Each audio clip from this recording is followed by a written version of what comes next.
payments enable educational institutions and EdTech companies to grow.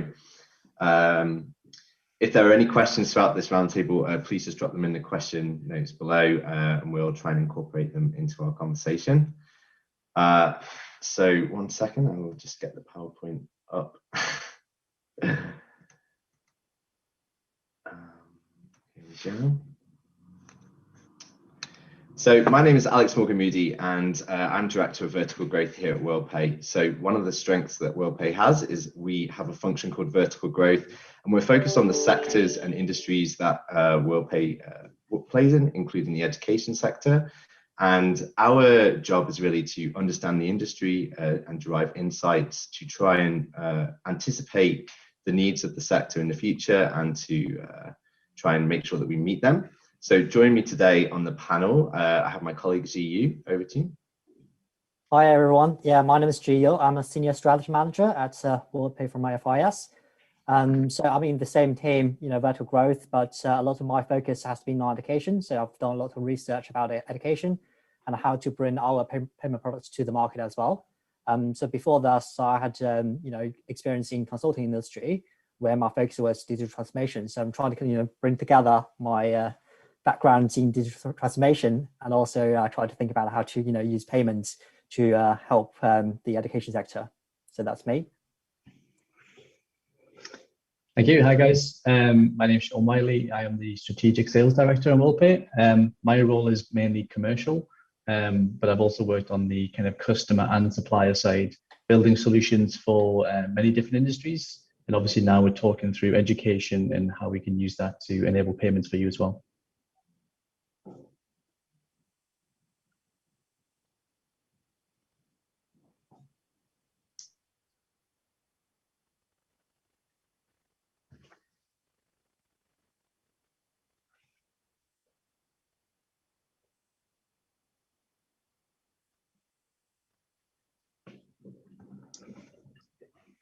So my name is Brian Douglas, not Brain Douglas, although I frequently get called Brain, reverse the I and the A. I'm the Director of Business Development at Scudo Web Software. We are a software developer for education. We've been going for the last 10 years. And I also have a background of a number of years working in the payments industry as well. So I straddle both of those areas. Great. Thanks, guys. Well, really excited to kick off this conversation and see where it goes. So a brief overview of what we intend to cover today. We want to get it out of the way at the beginning. Obviously, the impact of COVID on the sort of accelerating some already trends in growth in EdTech and is obvious. So we want to kind of address that first. We'll then look into digital transformation in education. So what does that mean? We'll look at it through both the lenses of educational institutions and also EdTech and e-learning platforms. And then we're going to explore the different ways in which payments and payment solutions can become an enabler to accelerate growth further, and how institutions and platforms can take advantage of this in order to grow post-COVID. And then we'll summarize it with some key takeaways. So moving on to the impact of COVID, I guess opening it up to the guys, to the panel, what are some of the impacts of COVID that we've observed in the education sector?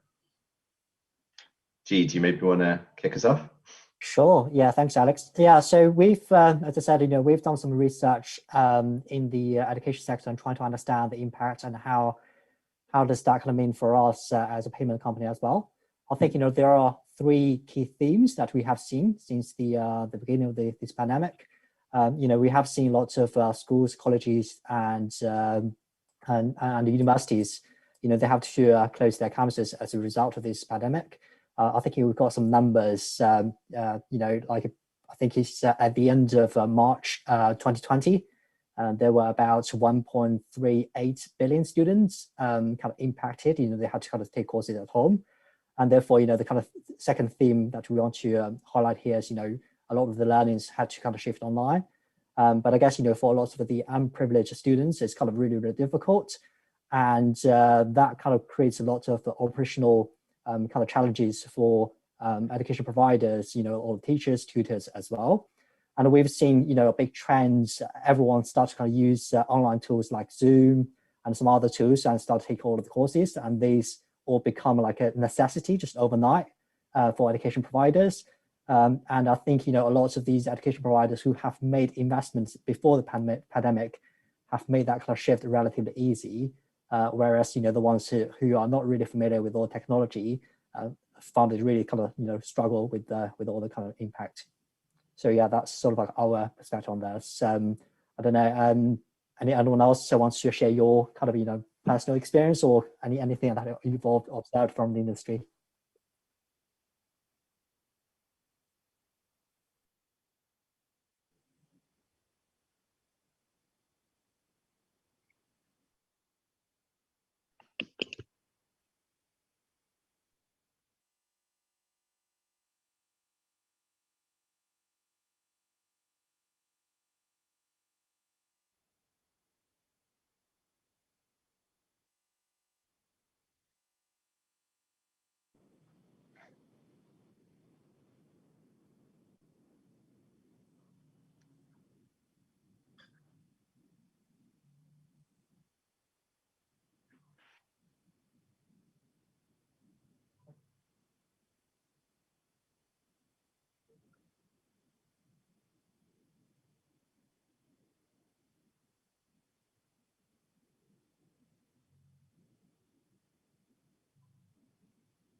Yeah, just to add to G's numbers, so schools have been closed in 194 countries around the world, which affects 90.1% of enrolled learners. And the problem with this is that in some countries, I mean, I'm personally based in Spain, schools have been open since September, and there's a lot of medical really research done which says that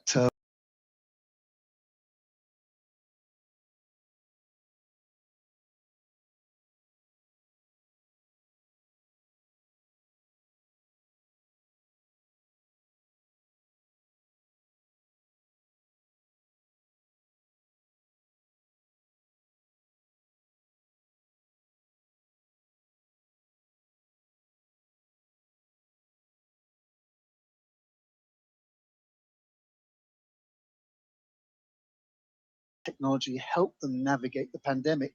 But on the other side, there's also the fact that this increased use of technology potentially is leading to technology addiction. So there's some positives, but there are also some negatives that I think we will all have seen, which we can go into a little bit more detail afterwards. Yeah. I mean, that's an interesting point. And, some people say technology can be a challenge, but obviously I think being digitally native is a huge advantage in the modern world, and finding ways in education for students to understand technology and utilize it every day is like really important to sort of be able to function in the world that the working world that they're doing. Yeah, so it's interesting. So, I mean, let's move on then to actually what does that mean? So what are the sort of trends that we've seen in digital transformation? And just to emphasize, these things were happening anyway. We've seen a lot of things accelerate as a result of COVID, but these were trends that we were observing anyway. So what sort of things were we seeing? Pete, you maybe want to talk about institutions? Yeah, sure. Yeah, just kind of some context. I think, the way how we see education, the kind of in terms of how they accept payments and how they actually operate, in terms of education institution and EdTech e-learning are quite different. and therefore, the kind of impact from COVID is very different as well. And as a result, what actually, digital transformation means for them will be very different. I think, for education institutions, it's more, helping these organizations to, transform in a way that, they can better serve their students and learners in the future. Compared with, EdTech e-learning, it's probably, helping education institution and also, creating some new models that they can push new students as well. I think from an education institution perspective, we have definitely seen, a lot of like new thinkings and new technologies emerging in the market as well. I think I'll probably just call out, so, contact campuses, a lot of people, start to talk about the smart campus. I think, a lot of projects were already underway even before the pandemic. But now I think, there will be a shift in terms of the focus of smart campuses projects. These kind of contact lists will become very important because, security is a big thing. Everyone wants to make sure that, they can conduct all of this kind of in-person learning safely. And therefore, all of the kind of payments, you want to buy stuff or you want to pay for stuff on campus, so, those will be contactless as well. And there are definitely other kind of implications as well. So, definitely interested to hear from other people to share their perspectives. Yeah, I agree with what you're saying, and to add on from our perspective in HubLearn, it's also the span of the education length. So what we see is we're going from the traditional education for a couple of years down to mini, macro, and nano quick fix learning, because we see how fast we are changing the world. Also, one of the things that we are also like seeing is the ability to pay with different types of methods like credit cards or cell phones, but also to upgrade yourself in the educational perspective. So example, you have regular courses or streaming in SD, and then you have HD, and then you have virtual reality. That is within the learning path. But also when people are doing educational help or like buddy up, helping each other, they can pay by cell phone, quick, make a payment transaction. That's also what we have in our platform, and we see students are doing. But there's so many possibilities and things happening in the education right now with the digital part, and also, but we are mostly focusing also on the live streaming and the virtual reality and augmented reality. And I believe that augmented reality is changing the whole educational system, and also artificial intelligence.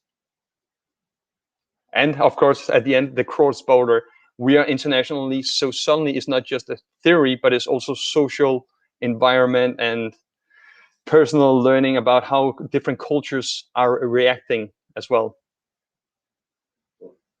I'll just add here then, in terms of the digital transformation, I think IT companies were really trying to push all sectors, all industries to try and make this transition.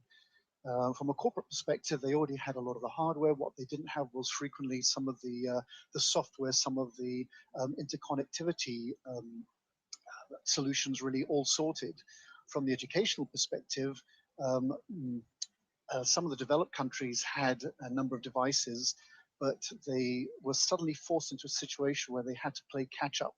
And this has proven a major problem for manufacturers of hardware, chip manufacturers, both Microsoft as well as Google, in terms of all of their different systems. They have a massive backlog now to try and deliver across the world. And this is proving a real problem, and we've probably got a lead time of probably another 6 months before the world can start to receive all the devices which are needed to continue digital education as we move forward. So it's a big challenge. Yeah, I mean, the possibilities here though are just there are so many. I find it interesting that the points you made, Adam, I think, around the way in which people want to consume education now, and the trends towards sort of different, and we'll get to in a second, like the different business models that will underpin that. But the fact that even huge institutions are interested in packaging up their learning and their educational resources in different ways. The traditional model of going and attending a university, paying your fees, perhaps sometimes changing country to study at a reputable institution and staying there resident for an extended period of time. Those models are being broken down in some ways, and as suddenly you'll have a student body that is no longer sort of all based in the same. Obviously, there have always been foreign students, but you'll have potentially a majority of student body no longer based on the actual physical campus. Suddenly, there's so many different flows of funds and so many different resources to consume, different services that the campus still wants to make available, but now has to make available virtually. And how they do that is going to be very, very interesting. Yeah, can I add something to that, which also came into my mind? I've taken a bachelor online while I was traveling. We have free education here in Denmark, so it's like a good thing to do, but also to test it out. But one of the things also to mention with the digital transformation is people who not necessarily could afford or access to it can suddenly provide knowledge and also to get an income, like I mentioned. But the important part also with the digital transformation and the difference between analog and digitally is when you're sitting, you need to write your notes and you've got to be fast and you have to recall what happened. While now you actually, when we are doing on HubLearn or the educations I've been on, or the courses, you are able to go back to understand it better and see what did the teacher actually mention during my notes, or you can see a PowerPoint presentation and you get an explanation. And I think that is a very important thing of the whole society to better get an understanding and getting it a little bit deeper into the learning span. But we are sorry.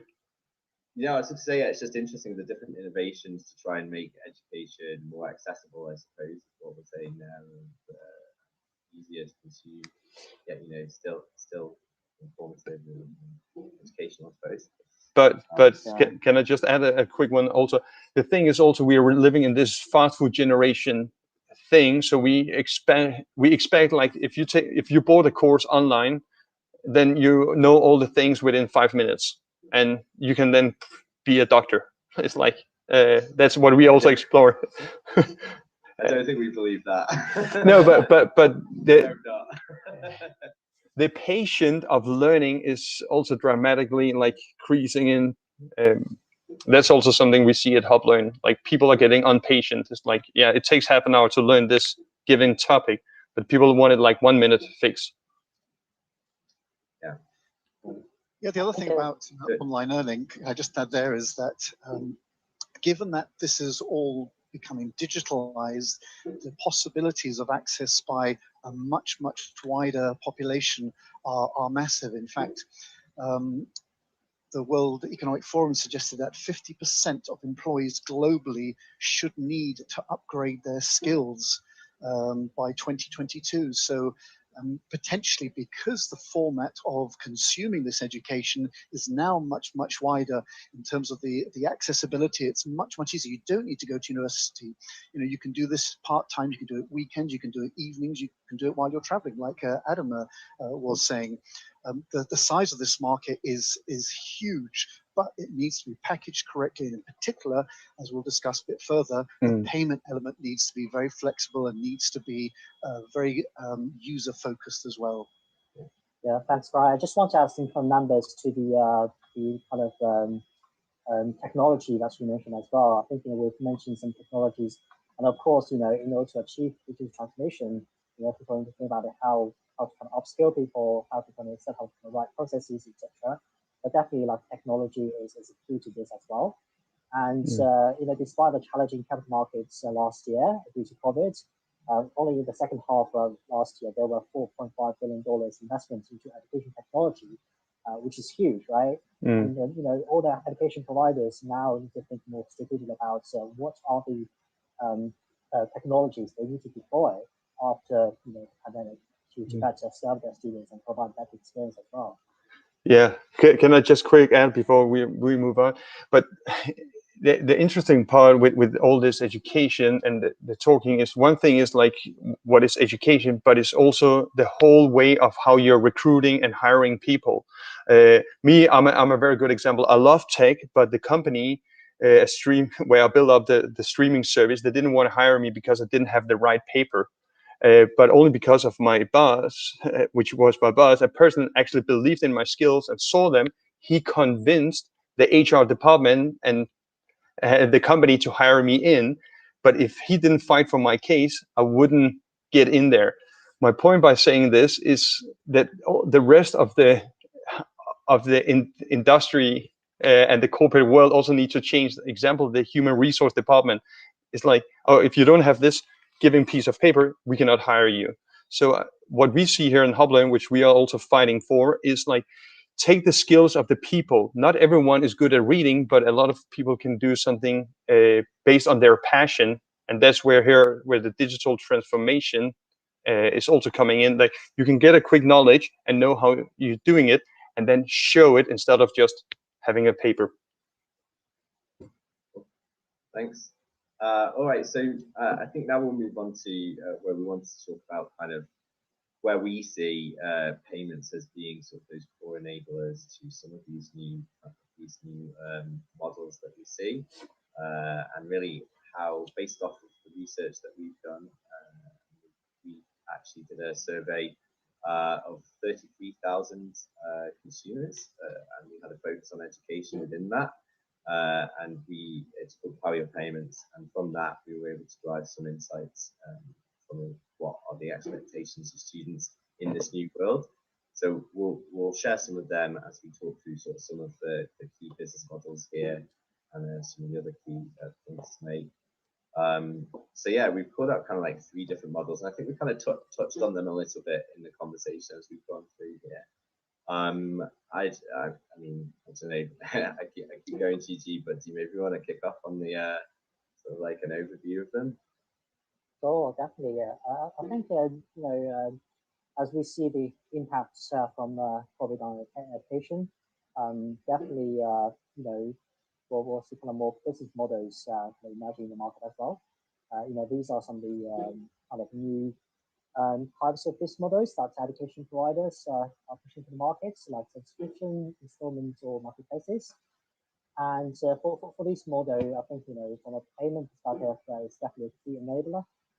Because if you offer subscription, obviously, if you look at like a media space or other industries, it really become a big trend, and therefore you have to be able to use that infrastructure to offer this more as like a recurring service to your customers or students. And also like installments, right? I think more and more students want more flexible payments, and also we want kind of more affordable cost as well. In order to kind of be able to offer more like installments payment rather than just like a big one-off payments, I think you're able to attract more students. And in order to make the education providers become comfortable to offer these options, you have to have the right technology infrastructure to manage your risk and be able to kind of offer these offerings to your target customers as well. And lastly, our marketplaces. I think we've seen platforms like Coursera, Udemy, etc. They work with lots of teachers and tutors around the world, and they need to make sure that they not only serve their students but also serve their teachers and tutors as well. So they actually take payments from their students and take their commission, and have to pay out to all the teachers and students, tutors and teachers as well. So I think those are definitely some of the key capabilities we need to have in order to kind of develop these new business models and offer that to the market. I don't know, Sean, if maybe this is a good point to bring you into the conversation. Obviously, some of these models exist in other areas of digital commerce, and there's varying ways in which we support them. I don't know what's your sort of view on these things. Yeah, definitely. Yeah, it's like we said before, it's the trend with 2020 and the way things have gone, people are just much more comfortable buying things through subscriptions, everything. I mean, myself, I've got endless subscriptions with Netflix, Amazon Prime, all this kind of thing. And we're quite used to doing this now, and that's what education is no different. People are, by offering these type of business models, you're giving the customers more choice, you're increasing the likelihood that they're going to buy from your business over someone else.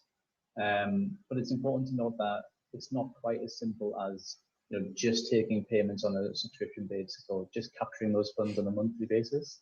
There's a lot more to it in the background. So you need to know when the best time is to take those funds, because it's more likely to succeed on a certain day or time of that month. And you need to have ensure that the card information that you're capturing is up to date. So, for example, approximately something like 30% of all card data will change every year.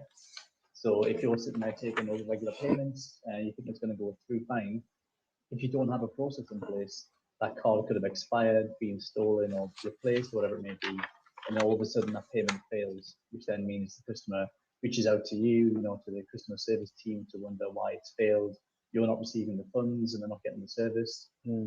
So there's ways and means of automating that process to ensure the details are up to date, and then using that information to help drive new revenue as well. So you can get up to, for example, up to 7% increased sales by having the information up to date and having the latest information to hand.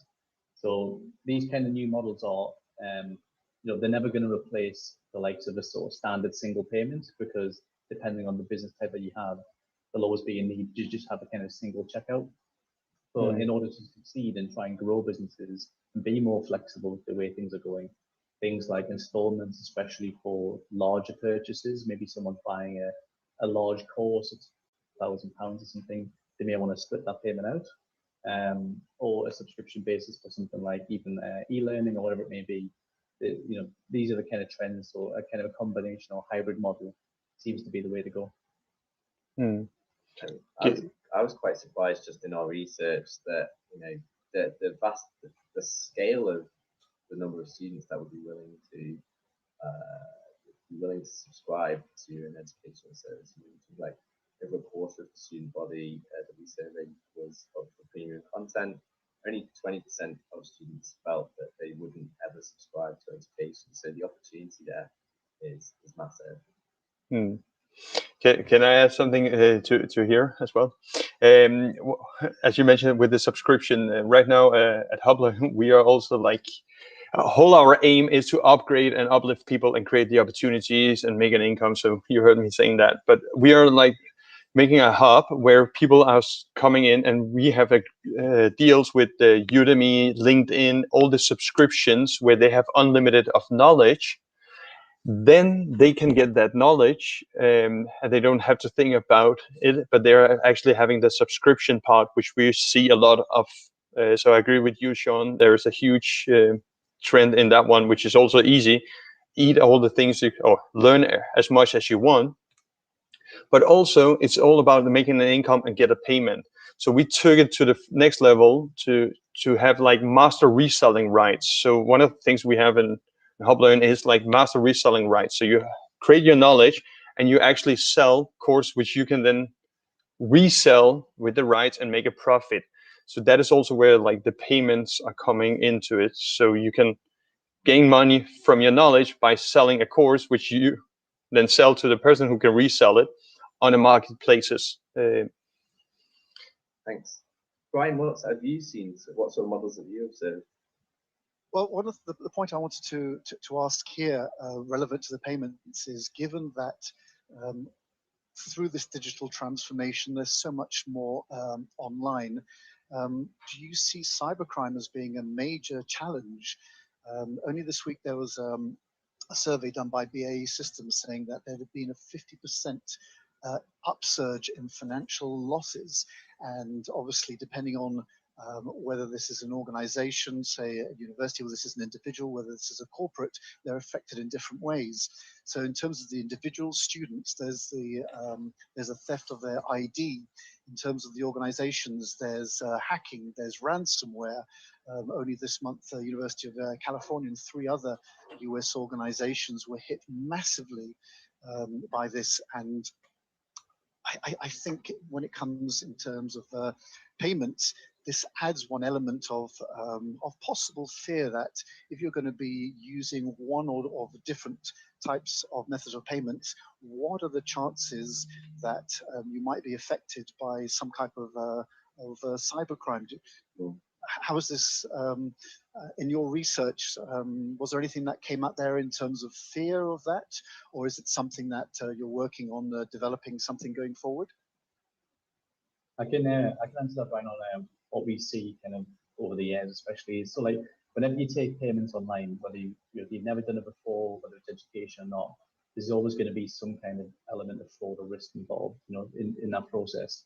But it depends on how you manage it as a business, because it either goes two ways. Somebody that it has rules that are so strict that they're really, they're really strict, far too tight. You end up rejecting a lot of good transactions. So someone, legitimate customers, trying to make a purchase, trying to buy a course, and for whatever reason, the fraud rules in place may reject that transaction from going through, or they'll really slow down the process by accepting the transaction initially, and then spending a lot of time in the background doing manual checks to make sure that the person is who they say they are.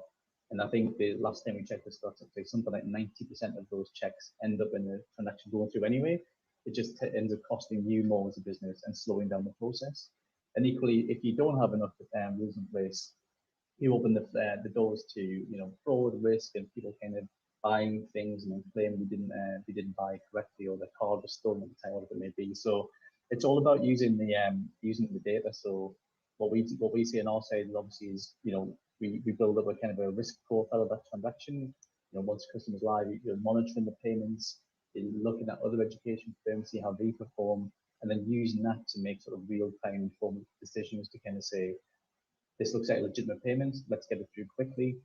If there's anything that does look fraudulent or may cause an issue, then we kind of set that aside and deal with it there and then. But it's kind of getting that balance right, so that you're not preventing sales, but you're kind of preventing the risk as well. Because if you sell goods for £10, maybe an online booklet or something, and it gets disputed further, that can cost you the original sale and roughly say £20 in fees.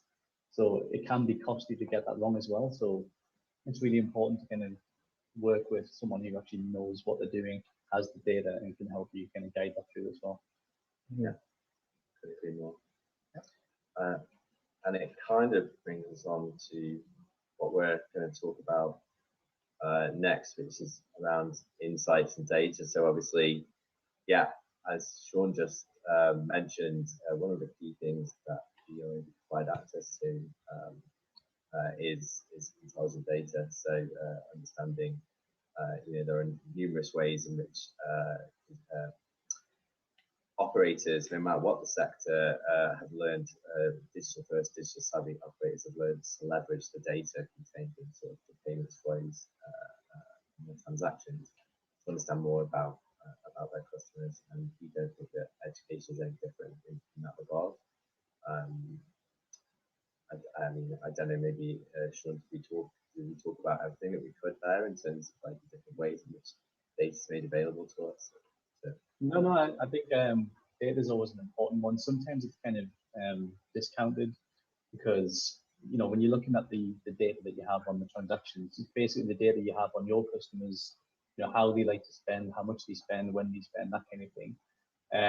But some businesses just use that data for kind of reconciliation and reporting purposes to understand, how much did they receive that day, when it's going to be paid out. But there's loads more you can do with it. So, for example, if you've got the right level of information or expertise, you can use that information to try and work out, where your sales are more successful than others.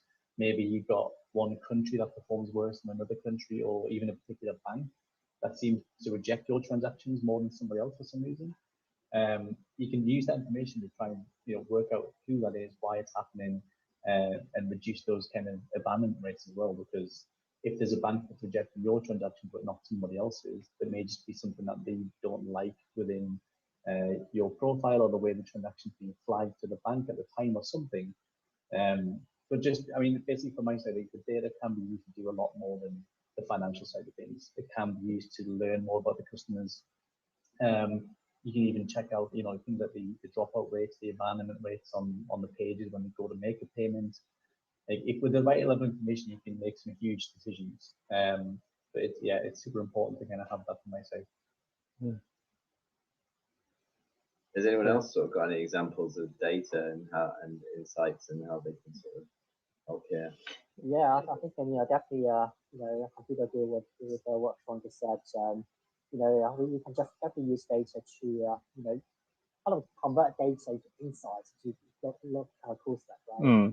I think try to kind of use data to understand how students or customers prefer to pay, right? Kind of in different countries, they might have different preferences. For example, in some countries they want to pay with their credit card, and in some countries they want to pay with their kind of digital wallet or some other kind of types of different payments. And we've done some survey to show the kind of stats, in different countries how people prefer to pay. I think be able to understand that is quite key to attract more students to your platform. And also, just kind of going deeper, try to understand how students and learners consume your content using that payment data as well, would be able to kind of help you to shape your future offering in order to kind of better target, what actually students want, and improve that kind of experience as well. And also just want to kind of, repeat the kind of point about security. I think, having enough data would help you to understand the behavior of, like the more kind of fraudulent behaviors as well. And that would help you, identify these kind of fraudsters and help you prevent that from happening. I think, the solution that we have at WorldPay, is a solution called the Fraud Site. We actually use, tons of data to understand how kind of fraudulent transaction looks like, and we use that to kind of AI and machine learning in the background, trying to identify these fraudulent transactions in order to kind of protect your money and make sure that we can help these education providers or kind of merchants in other industries to kind of grow without all these kind of security concerns as well. So I think definitely data is key, but how to use that data to generate insights is definitely more important. Yeah, and if I can add a comment, I totally agree with that. And to use the data, we do it also to see how people are spending. Example, are you using your Apple Pay all the time, and suddenly you're using a credit card? But what we see, and that is thanks to the data provided, is that our platform is suddenly a guy is using a card from Singapore. But he's never been there, and the transaction are going so fast from Singapore and then Australia and then Europe. So it looks like he's using a VPN and also a proxy to prevent that one. But also what we have in Europe now, we have that you must approve it via your phone and log in via your social security digital stamp, which is also a part of the security to the payment. And I agree with you that the data is definitely helping with the fraud, because that is a huge problem which we have at HubLearn with the payments part. But we are luckily that we are having partners which are like protecting us, and we have all our system. But also to add a quick note also is selling the data is important. A lot of platforms are selling their data, which then can also be used to find out the pattern of other people, and in that way do a hacker attack. And I think it's very important also to protect its data, giving your platform, so not just selling everything out.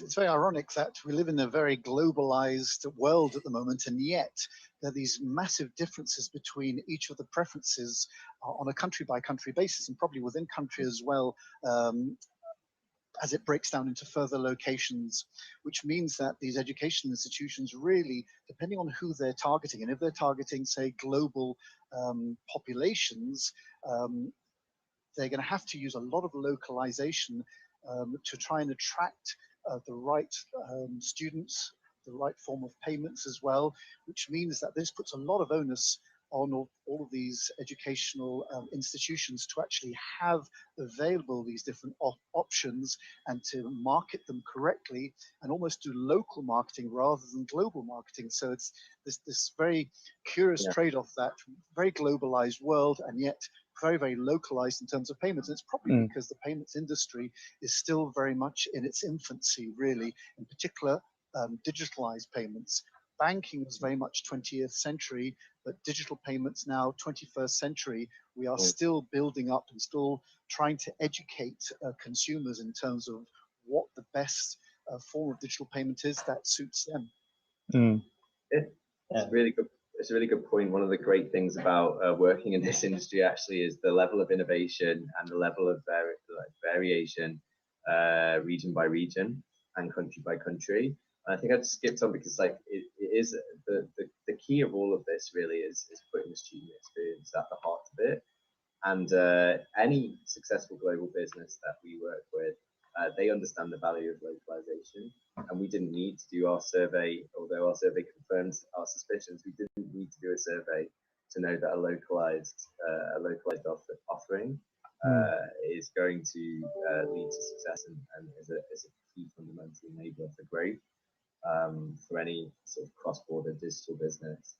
And I suppose, yeah, some of those models that we discussed have even more intricacy around them that makes it interesting when you talk about cross-border payments. So you talk about like marketplaces. How are you going to facilitate?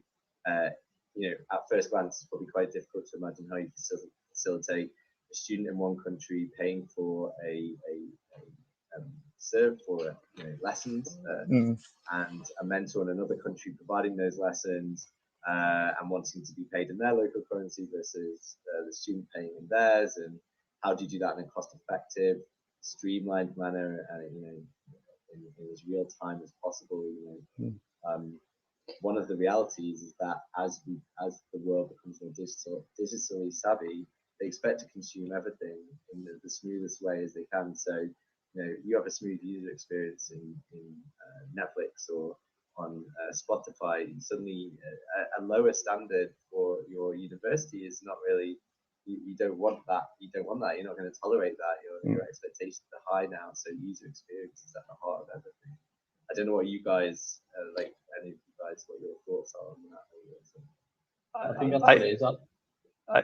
Alex, it's the expectation, like you say. It's like it's when you look at the you mentioned before with the diversity and the payment methods and stuff like that. But when you look at the market share, like in the UK, everyone pays by card. It's really normal. Maybe you use PayPal, maybe Apple Pay in the last couple of years, but like that's always been the case. But then other markets, people pay by like cash vouchers, like manual vouchers and like ATM machines, and other places it's all bank transfers and direct debits and e-wallets, and the range is huge. So like if you roll into kind of a new market, or you only offer cards or bank transfers, you could be missing out on like 20-25% of the market, because it's just it's so broad as well. And like it's really important to have those methods in place, because you can lose up to something like 25-26% of customers if they go to your website, they have a look at what you offer, they check out the payment pages, and their version's just not there. So they think, I don't want to pay in something new or register for something new. It's too complicated. I'll just go somewhere else.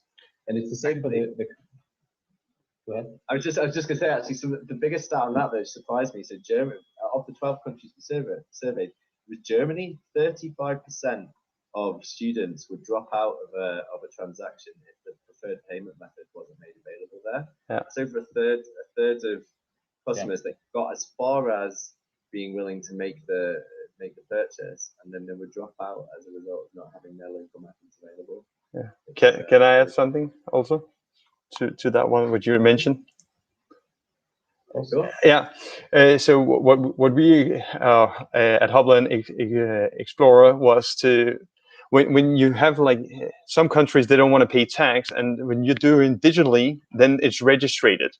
So that is one user experience also. But what we also noticed, and that is like a tricky, funny part, is when you're having a student helping another student in a foreign country, and they're doing a payment transaction, then suddenly they are seen like they are working there. No, it's digitally their transaction, but we have explored that people are actually getting arrested and also got punished because they are actually working they were helping out, but the transaction, since they got money, it's considered like working, despite that they are actually doing it online. They're physically together side by side, but they're doing the transaction online because the other person had like an account in another country, but it's still considered like a working part. And that one is also something with the user experience about the payment. I think yeah. What that example highlights is the need to be. There's a lot of complexity in cross-border e-commerce, and when you have a platform that can span multiple geographies, and yet you can have, you need to be certain where people are. You need to understand how people are transacting on your site. It's not as simple as just putting an app in an app store and leaving a fee. Like there's much more to it than that. I think that's probably what your example was sort of highlighting. Yeah, and as Sean mentioned with the, or you, Alex, mentioned about the Germany, if they have to like get interrupted or it's inconvenient, then they stop. While other countries, they're willing to run like 5 kilometers to get that payment, so they can get that knowledge as well. Yeah. I think the currencies is a really important one, especially with more and more kind of foreign students and people paying online. It's because whether or not you can settle in that local currency, Japanese yen or whatever it may be, like the customer, like they expect you to have that as their currency. When they make the transaction, they want to see that Japanese yen is an option. They want to see exactly how much it's going to cost them. They don't want to make a purchase in US dollars and then they check the statement, end of the month, and then they realize they've been charged a certain fee for the transaction conversion, or the fee that we've seen is completely different. So, there are ways of doing it. So there's things like merchant preferred currency, where you can give the customer a kind of a drop-down list on the screen, so they can choose their currency. They can see what it may be. Exactly how much they're going to pay. Therefore, that's going to cut down things like queries, in terms of like, what was this charge for? Why was it charged in US dollars? Like me personally, if I'm buying something online from another country, I don't like to pay in another currency that isn't my own, because it just feels a bit less trustworthy, and you're never too sure about those fees. So having that kind of option to be able to convert a currency, you can still receive your money exactly how it may be, and there's an option as a business to, whether you're not well, to pass that charge onto the customer, because whenever you do a conversion, there's some sort of fee involved. But you as a business can choose to make the customer pay that fee, or you can absorb that cost yourself as an option and take kind of the brunt of that fee. But there's ways of doing it. Just having that, linking back to the data before, having that kind of data to understand the geography, the splits, which sort of currencies are coming in, which are the priority. You can set it up and you can really have a really broad range of currency conversions and options for the customers that links back to the payment methods and gives them just gives them options, because forcing somebody into, well, you have to pay by card and you have to pay in US dollars is totally limiting the customer, and just kind of forces them to go elsewhere more often than not. Yeah, what this all seems to suggest to me is that in the past, and probably 20th century, the institution was the attractive piece. Now we have the institution, we also have the course. Is the course relevant to the job market? And I think that a lot of the older institutions are probably not making that transition to make necessarily the courses very relevant to the job market. And then the third piece, which we just mentioned now, is there the right technology in terms of being able to deliver that course? And then finally, with the payment method as well. So you have what used to be very skewed towards the institution. The whole selection process is going to be much more balanced. So institution, course, the technology in terms of delivery, and finally the payment. And if any one of those elements is not really put in the right way from a consumer perspective, it's going to throw completely that course and that institution out. So it's redressing a lot of the balance away from the institution itself, and it's forcing, I think, educational institutions to actually choose the right partner, choose the right course. Is this something that people are going to be attracted to? Is this something that is going to be useful in their working life? And I think this paradigm shift really is something which is going to prove very, very interesting, and they're going to be winners, and there are also going to be a lot of losers in it as well. Yeah.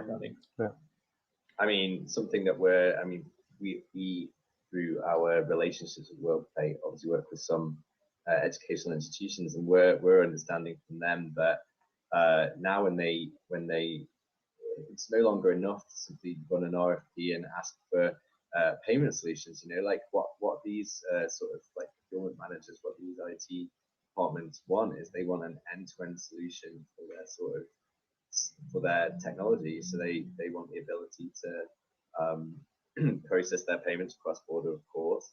They also want, you know, how does that loop into campus security? How does that loop into content distribution and paying for services online, accessing education online?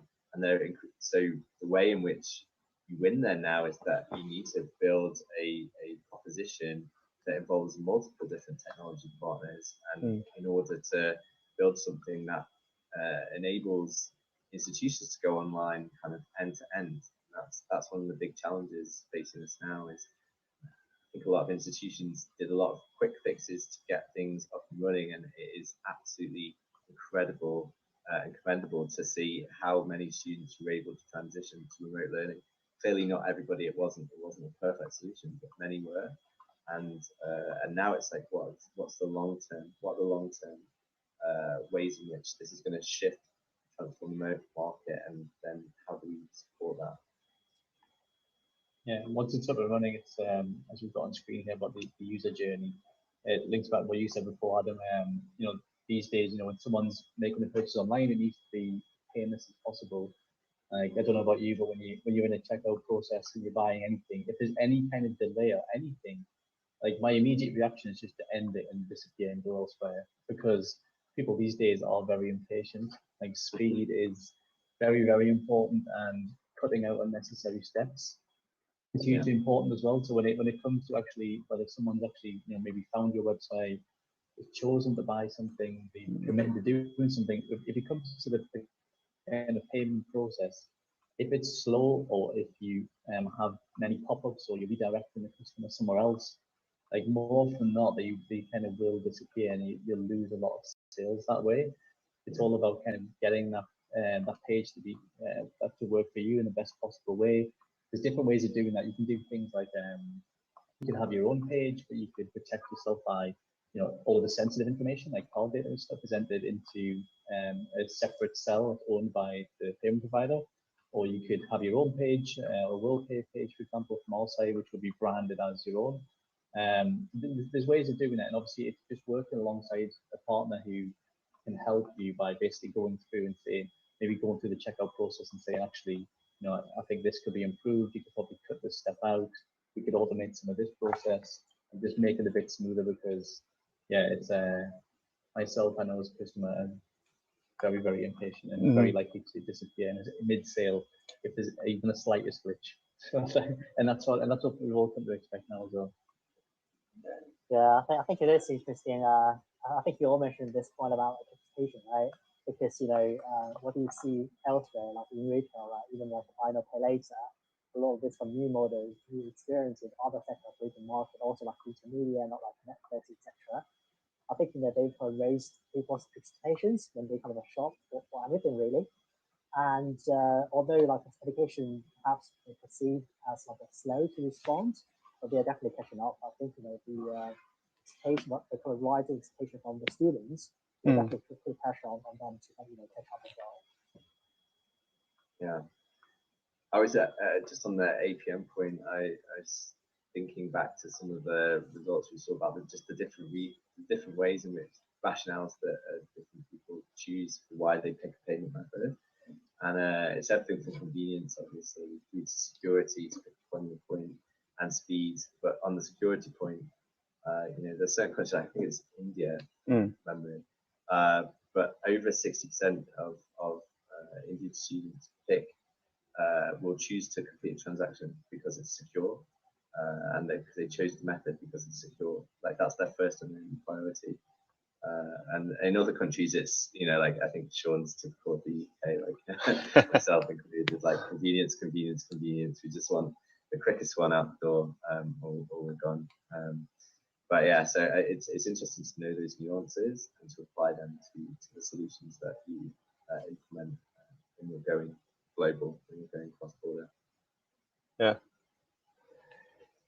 Cool. I mean, I'm conscious of time. I think I just need to check, but I think we've only got around 5 minutes left. So I don't know if there were any questions. Otherwise, to jump into our sort of key takeaways. So I think, yeah, we've explored here sort of the various different business models that are sort of that were in existence pre-pandemic, but are certainly accelerating now. So it's clear that students want to consume education in different ways, and it's clear that we need education to EdTech to facilitate that, whether that's subscriptions or installments from marketplaces. You know, there's many other models out there. We just picked 3 that we saw quite a lot of in the market. So that's probably the first takeaway. I don't know if anyone wants to add anything on the business model one before I move on to the others. It's all good. So then, looking at sort of insights, I think this will be new to many sort of institutions that haven't gone online or haven't gone online in a meaningful way prior to the pandemic. But now with these new models and with this new sort of like technology underpinning it, understanding how to leverage that data and use it to drive insights to further streamline the way in which you offer education would be key. And finally, I think in the most important one, and the theme I think from any session that I've attended during EduTech is that experience is at the heart of all of this. Students' experience is key. Putting it at the center of your solutions is the key to success and really critical. So yeah, I mean that's kind of bringing us to the end of what we're planning to say. Guys, any closing remarks from you guys that you'd sort of like to make? My only is like digitalization is here to come, and it will go even faster and will be much more advanced, and we haven't seen a minor thing yet. It's amazing what it can do, the technology. Yeah. I mean, where do we think things will be in 5 years' time? That we'll do much more augmented reality, but definitely virtual reality. That people, just a quick one. Virtual reality will be the new one together with the suit. There's something called Tesla suit where you can actually feel the pressure on your body, which gives this immersive experience of learning. And instead of sitting still and just read a book, you will be a part of your learning. I mean, interesting thought. I'm not sure if I need an immersive suit to sit in a lecture hall. Imagine that I'm there, to be honest. I'd just add here that there are 3 things that I have as a takeaway, and most of these are concepts that are constants. First of all, flexibility. So there has to be a lot of flexibility in terms of course, in terms of the format, in terms of synchronous versus asynchronous. So in other words, presential or that you can actually review what you've learnt. The second point is, and this is something that it's an obvious, educational institutions need to think global but act local, so the local aspect becomes more and more important. And the third point about this as well is customer is still and always will be the king, and we need to remember that. So we can't do things in isolation of who these customers are. And if we don't target them correctly, we don't attract them, then the courses are not going to exist. Thank you. Yeah, just final. Sorry. Just some final points from me. I think the boundary between education and technology is definitely becoming more blurred. And as we can see, there's kind of industry convergence on the other sectors as well. And I would say, this digital transformation definitely a key for education sector post-pandemic. And I would say, payments is probably a very key enabler for this as well. I think that's probably my biggest takeaway from this session. Thanks, guys.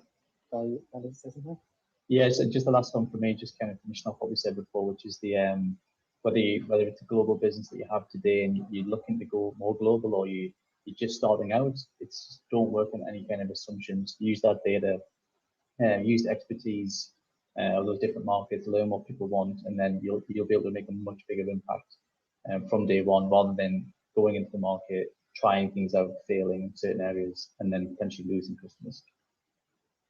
Thanks, Sean.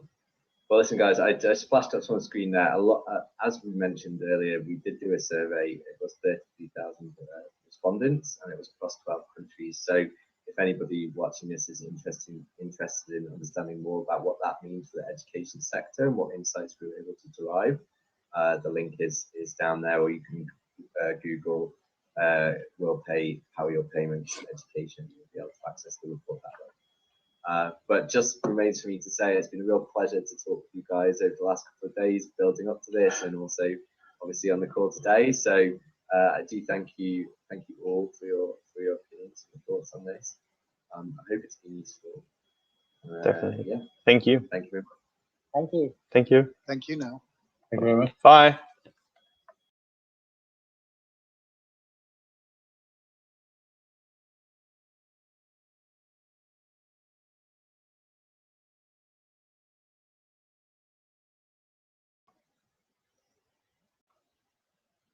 Okay, so if you made it so far, then thank you. This was the EduTech Europe 2021, and thank you so much for watching. It was very valuable stuff, and I can definitely recommend to download and read the report. It's a very interesting report, which Alex mentioned at the end of this session.